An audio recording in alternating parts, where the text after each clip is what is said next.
Hi everyone. Do you know Article 16 లో equality of opportunity in public ఎంప్లాయ్మెంట్కి ఒక exception ఉందని, అది కూడా కాన్స్టిట్యూషన్లోనే ఉంది. అదేంటి అని అంటే ఆర్టికల్ 16 క్లాజ్ 5.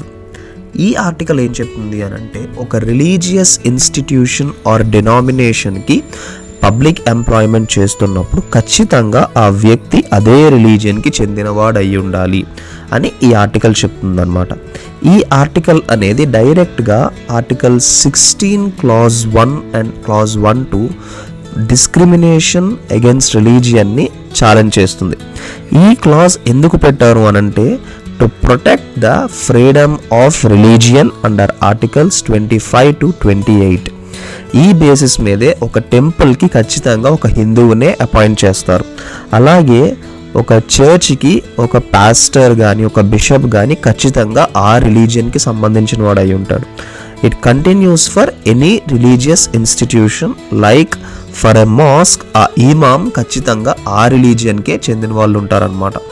ఇది ఎందుకు అనంటే, ఫ్రీడమ్ ఆఫ్ రిలీజియన్ని ప్రొటెక్ట్ చేస్తూ ఈక్వాలిటీ ఆఫ్ ఆపర్చునిటీని బ్యాలెన్స్ చేయడానికే ఈ ఆర్టికల్ని పెట్టారు. ఇదే ఆర్టికల్ 16 క్లాజ్ 5.